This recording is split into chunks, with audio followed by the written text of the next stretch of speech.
Même si ça a pris du temps, nous nous sommes faits à l'idée que nous ne constituons pas le centre de l'univers.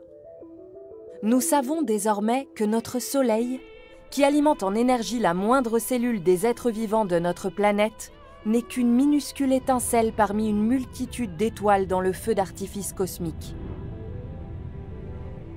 Nous vivons quelque part ici, dans la périphérie de notre immense Voie lactée. Or, celle-ci n'est elle-même qu'un grain de sable perdu dans un océan d'innombrables galaxies.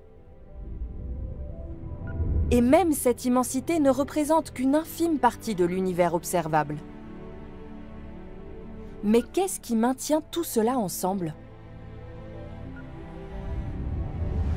La cohésion de cette gigantesque structure serait assurée par une mystérieuse substance. C'est sombre, c'est de la matière, mais on ne peut pas la voir. Et bien que cette substance soit absolument partout et confère sa forme à l'univers, nous n'en avons encore jamais vu. On n'a pas découvert une seule particule de matière noire de toute l'histoire de l'humanité. C'est vrai, son absence dans nos expériences est l'un des plus grands mystères de la science actuelle. Comment se fait-il qu'une grande partie de l'univers nous demeure cachée? Cette étrange matière noire existe-t-elle vraiment? Ou sommes-nous à la poursuite d'une chimère?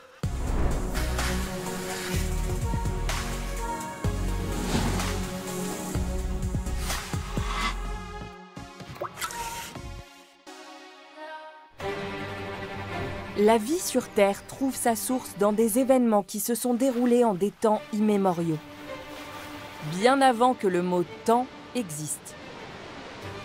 Des atomes se sont regroupés pour former des étoiles, se sont réorganisés en de nouveaux éléments lors de fusion d'étoiles à neutrons, puis ont été éjectés dans l'espace au cours de gigantesques explosions. Tout ce que nous voyons dans notre monde, que ce soit les innombrables astres qui brillent dans le ciel, les océans, les montagnes, les humains, de même que les fourmis et les champignons, tout est composé de ces atomes formés il y a une éternité dans l'immensité de l'univers. Et voilà que des scientifiques affirment que tout ça, cet univers observable, ne représenterait qu'une petite fraction d'un plus grand tout. La physique nous rappelle sans cesse que nous ne sommes pas aussi spéciaux que nous le pensons. La théorie de la matière noire en est un exemple. Les recherches actuelles montrent que l'univers contiendrait 5 fois plus de matière noire que de matière ordinaire. C'est-à-dire la matière qui nous compose, vous, moi, les pommes de terre et le pape. C'est assez sidérant quand on y pense.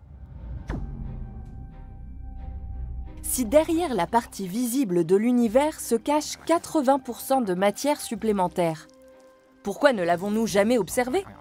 C'est comme si nous n'avions pas remarqué que notre planète était en grande partie composée d'eau. Nous souffrons depuis longtemps de ce que le grand astronome Martin Rees a appelé un jour le chauvinisme des particules, à savoir la difficulté à envisager quelque chose dans l'univers qui ne nous ressemble pas.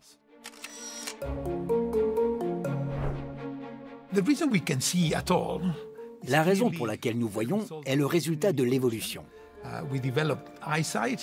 L'œil est réglé pour détecter la lumière du soleil, c'est-à-dire la lumière visible. Or, il s'avère que la matière noire ne fait pas partie du spectre visible. Il n'est donc pas surprenant que nous n'en ayons rien su avant de la détecter indirectement. La matière noire est invisible. Elle ne réfléchit ni n'émet de lumière. C'est pourquoi elle est noire. Telle un passe-muraille, elle traverse notre monde de matière, ce qui la rend indécelable.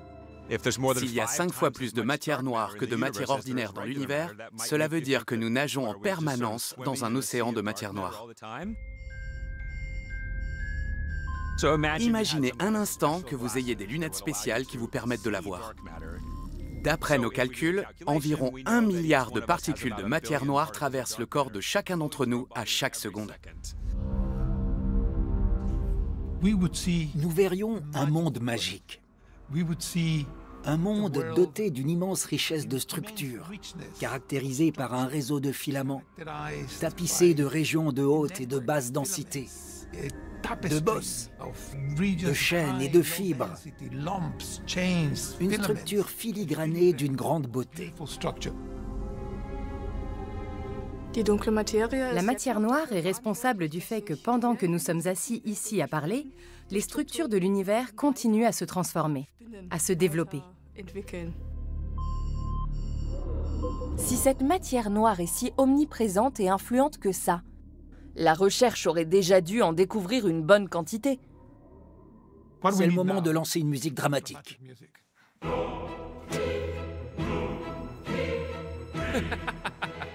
Nous la cherchons depuis très longtemps et nous avons découvert en tout et pour tout 0 particule de matière noire. La recherche sur la matière noire avance comme qui dirait dans le noir. Personne n'a la moindre idée de sa nature. Et aucun détecteur n'est parvenu jusqu'à présent à la débusquer. Alors pourquoi la majorité des chercheurs sont-ils malgré tout convaincus qu'elle existe bel et bien ? Il y a quelque chose qui cloche. On a constaté des anomalies.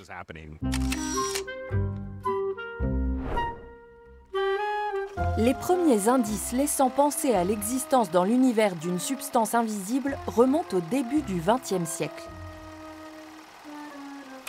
À cette époque, des télescopes plus perfectionnés apparaissent. Tout à coup, on découvre dans le ciel des points lumineux qui ne sont pas des étoiles de notre Voie lactée, mais d'autres galaxies.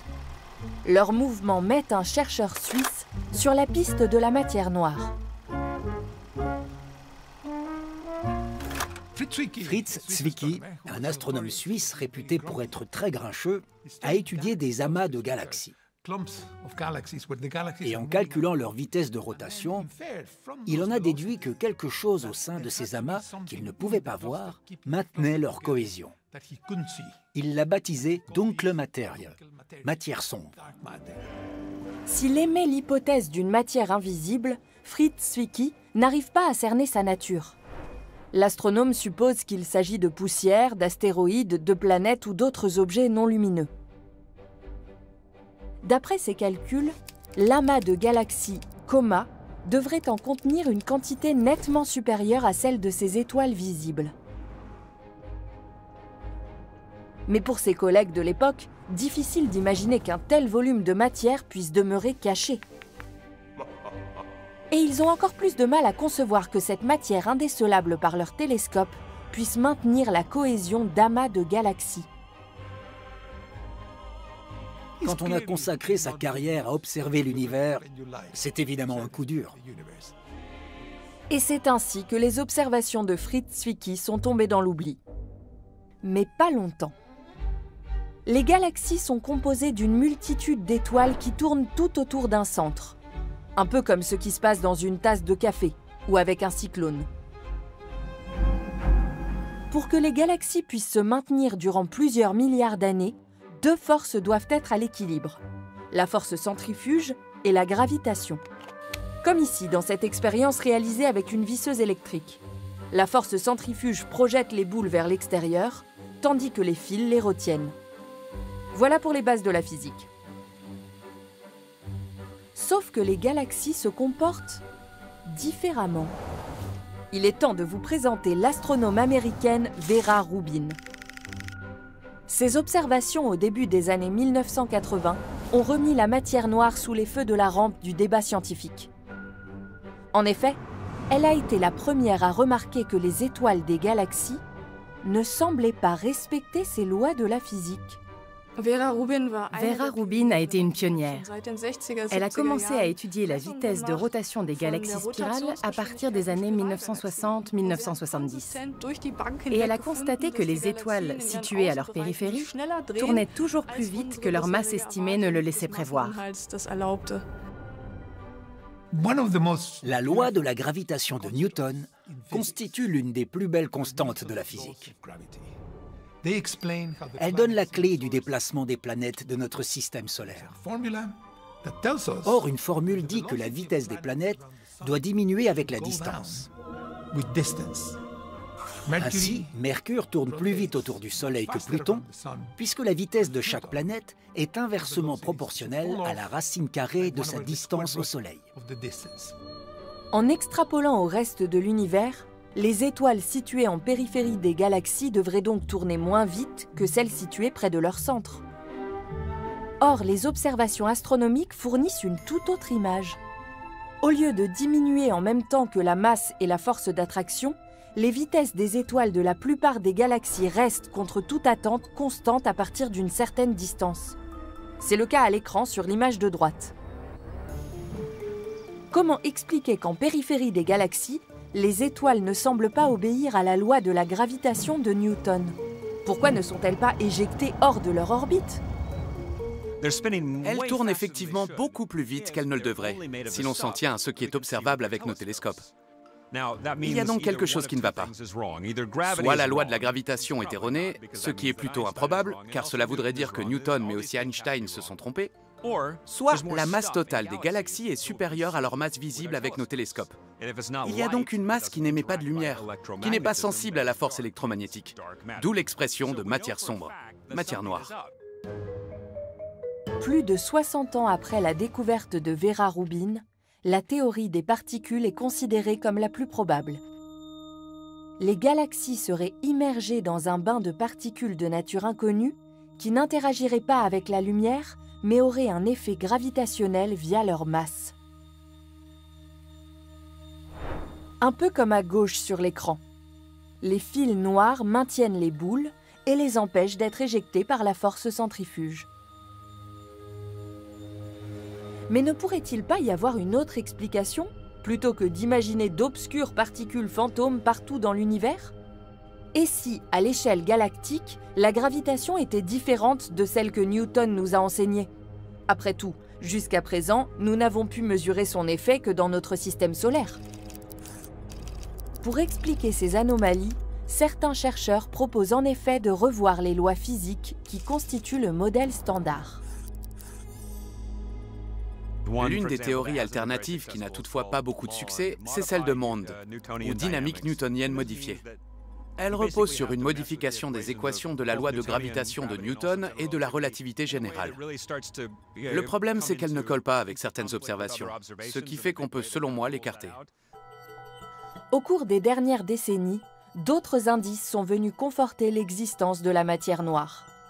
Des indices qui ne peuvent pas être expliqués, même en modifiant les lois de Newton.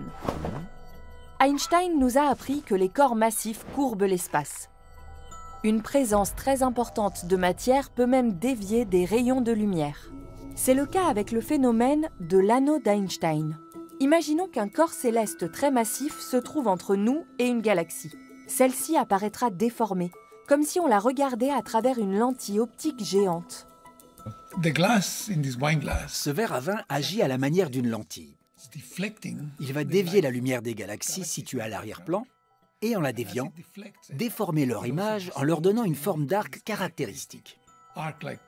La matière noire agit exactement comme une lentille. Elle peut, tout comme elle, dévier la lumière des galaxies et déformer leur image. C'est le même phénomène. En astrophysique, on dit qu'un amas de matière noire a un effet de lentille gravitationnelle. Au cours des dernières décennies, les télescopes ont observé de nombreuses lentilles gravitationnelles. Certaines nous sourient, comme ce célèbre smiley. Ce qui ressemble à deux yeux correspond à des galaxies massives situées au premier plan. Le contour du visage et la bouche sont en revanche des images déformées d'une galaxie située à l'arrière-plan. Sur cette photographie de l'amas de galaxies Abell 370, le halo lumineux aux allures de serpent est en fait l'image déformée d'une autre galaxie située bien au-delà. Et les mathématiques permettent d'en savoir plus sur ces verres à vin géants. À l'aide des formules d'Einstein, on peut en effet calculer la masse contenue dans ces amas de galaxies capables de déformer la lumière. Résultat, leur masse totale est 10 fois plus élevée que leur masse visible. Cela prouve l'existence de la matière noire, et ce de manière irréfutable.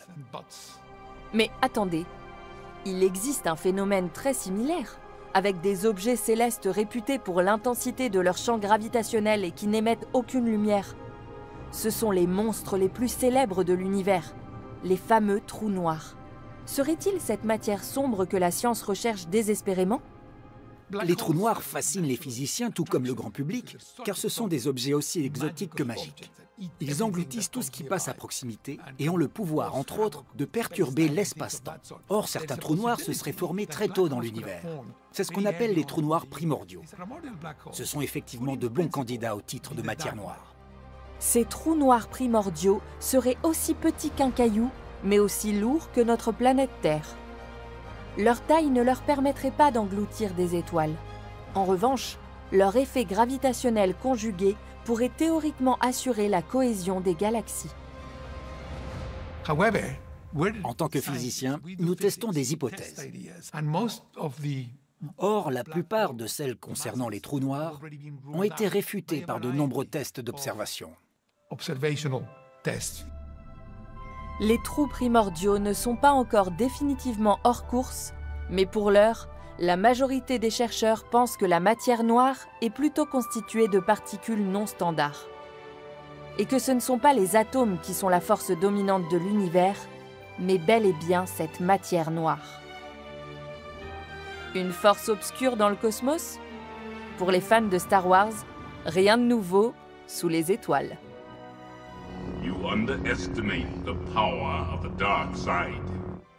Bon, laissons Dark Vador et son sabre laser. Dans la réalité, un grand nombre de chercheurs ont consacré leur carrière à essayer de débusquer cet énigmatique fantôme de l'univers. C'est sans doute la plus grande traque scientifique de toute l'histoire. Et on s'en donne les moyens. Pour atteindre ce nouveau Graal, on a construit de nombreux détecteurs, en Europe, en Asie et en Amérique du Nord. Certains sont situés sous des montagnes protégées des rayonnements perturbateurs, au pôle sud, et même dans l'espace. Dans le plus grand accélérateur de particules du monde, au CERN, on tente une autre stratégie. Essayer de créer de la matière noire. Alors de quoi est-elle constituée au juste? Et où se cache-t-elle? On l'ignore encore. La question même de savoir si la matière noire est composée de particules capables d'interagir avec notre détecteur reste ouverte. L'hypothèse de particules encore inconnues, en dehors du modèle standard, ouvre à elle seule un champ d'expérimentation extrêmement vaste. Il est grand temps de vous présenter nos chasseurs de matière noire. Il y a d'abord la physicienne des astroparticules. Elle essaye de déceler la présence de matière noire à l'aide de détecteurs. Son super pouvoir, observer les collisions entre atomes.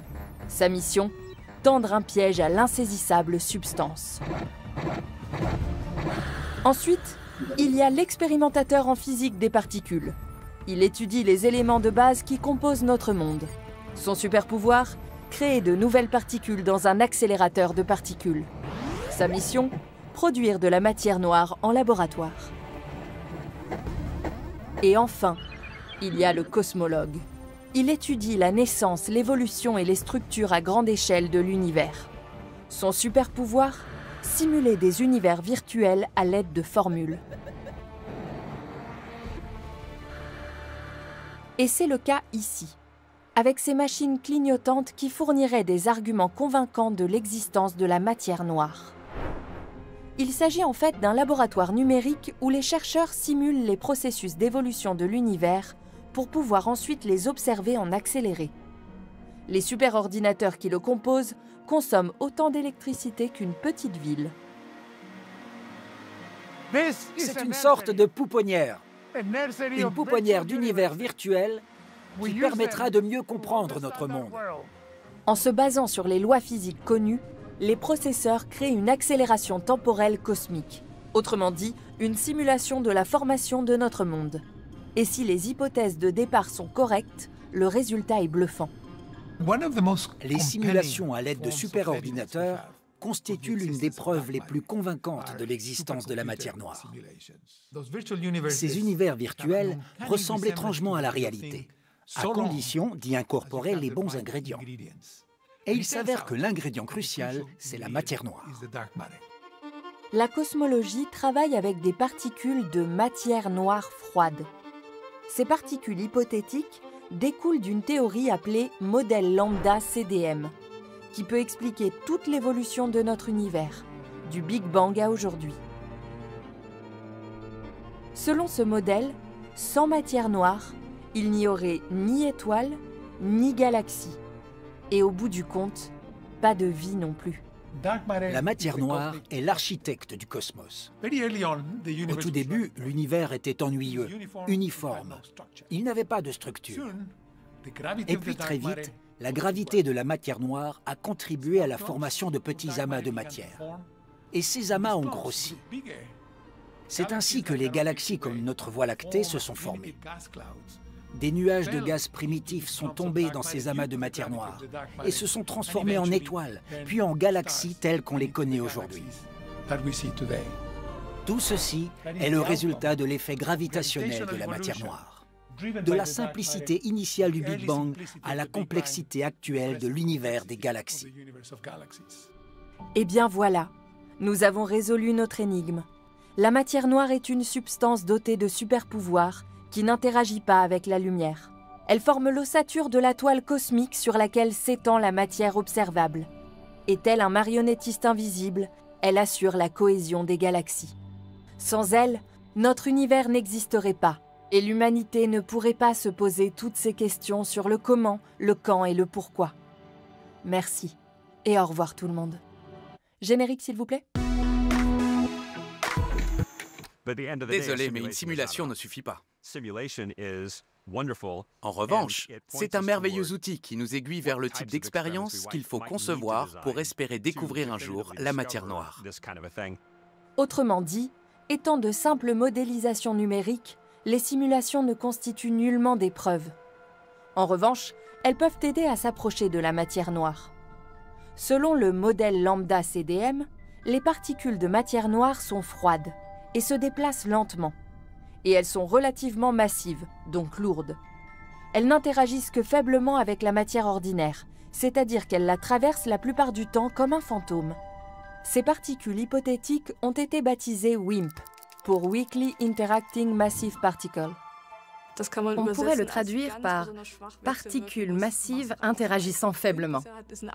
Mais c'est aussi un jeu de mots, parce qu'en anglais, WIMP veut dire minuscule, dégonflé, mauviette, et cela décrit assez bien ce que nous recherchons. Allons voir du côté de la physique expérimentale des particules. Tandis que des cosmologues comme Carlos Frenk cherchent des réponses dans le monde de l'infiniment grand, des physiciens des astroparticules comme Catherine Valerius explorent l'infiniment petit. Leur objectif, tendre un piège à ces particules hypothétiques. Nous travaillons avec un détecteur rempli d'atomes de xénon. À un moment donné, une particule de matière noire va y entrer, toucher un atome de xénon, déclencher un flash de lumière, un nuage d'électrons, que nous pourrons mesurer au-dessus dans le détecteur. Bien sûr, l'expérience est un peu plus compliquée que d'enfiler quelques clochettes sur un fil. Il faut tout d'abord trouver l'endroit adéquat. L'expérience Xenon 1T se déroule dans le laboratoire souterrain du Gran Sasso, en Italie. Placer l'installation dans un tunnel sous une montagne la protège des rayons cosmiques qui perturberaient nos mesures. La difficulté de l'expérience apparaît clairement lorsqu'on se penche sur une particule connue, elle-même jadis candidate à la matière noire, mais qui s'est finalement révélée trop rapide et trop légère pour être à l'origine des effets de la matière noire. Le neutrino.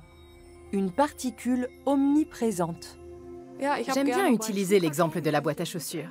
À l'intérieur d'une telle boîte, il y a environ 2,5 millions de neutrinos issus du Big Bang. Et c'est le cas partout dans l'univers, peu importe où je la place. Ces neutrinos ont une propriété en commun avec la matière noire. Ils n'entrent presque jamais en collision avec les atomes qui nous entourent. Pour espérer que les neutrinos entrent en interaction avec la matière, ne serait-ce qu'une fois, il faudrait leur opposer un mur de plomb d'1 année-lumière d'épaisseur. Et encore faudrait-il d'abord rassembler 1 année-lumière de plomb. Autant dire que ce sont vraiment des particules fantômes. Or, la matière noire entre encore moins en collision avec notre monde d'atomes. Un vrai passe-muraille. Et comme les chercheurs n'ont qu'une vague idée de la nature de la matière noire, plusieurs expériences sont menées parallèlement. Certains détecteurs sont dotés de gigantesques réservoirs de xénon, d'autres de cuves remplies d'hélium. on utilise aussi des cristaux spéciaux. La variété des projets est telle qu'elle permettrait de remplir à elle seule une grille de mots croisés. Et dès lors qu'une expérience est lancée, il s'agit d'attendre. Attendre que le piège se déclenche.